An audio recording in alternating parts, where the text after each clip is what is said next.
हेडलाईनचे प्रस्तुत करता आहेत Govind milk, the happy makers. सरकारकडून ओला दुष्काळ जाहीर नाहीच. नुकसानग्रस्त शेतकऱ्यांच्या मदतीसाठी 2215 कोटींची मदत जाहीर. पुढच्या 8 दिवसात मदत खात्यामध्ये जमा होणार, मुख्यमंत्र्यांची माहिती.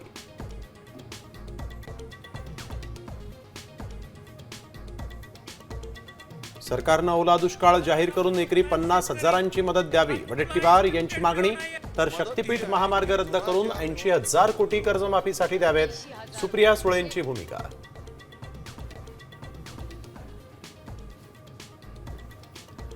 अनेक दुष्काळ पाहिले, मात्र असा ओला दुष्काळ पाहिलेला नाही. मराठवाड्यातल्या अतिवृष्टीवर शरद पवारांची प्रतिक्रिया.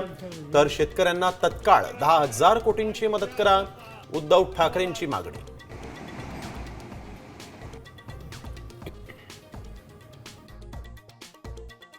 वल्ला दुष्काळ करा, नाही तर दिपावलीच्या तोंडावर आम्ही फाशी घेऊन मरू. पीक पाण्यात गेल्यामुळे बळीराजाच्या डोळ्यात पाणी.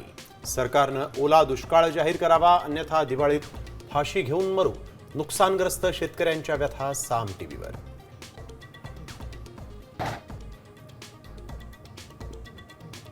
सोलापूरच्या माढा तालुक्यात दारफळमध्ये हेलिकॉप्टरनं रेस्क्यू ऑपरेशन. पुरात अडकलेल्या लोकांना बाहेर काढण्याचे शर्थीचे प्रयत्न सुरू.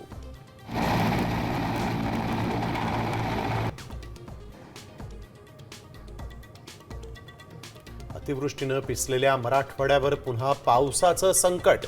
27, 28 आणि 29 सप्टेंबरला मुसळधार पावसाचा हवामान खात्याचा अंदाज.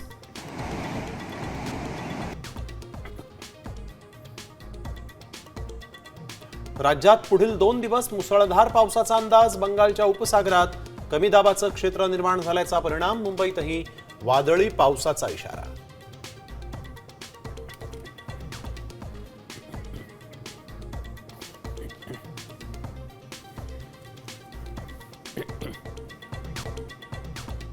आता isakal.com आहे देशातील नंबर 1 ची मराठी न्यूज वेबसाईट. प्रत्येक अपडेटसाठी isakal.com ला नक्की भेट द्या.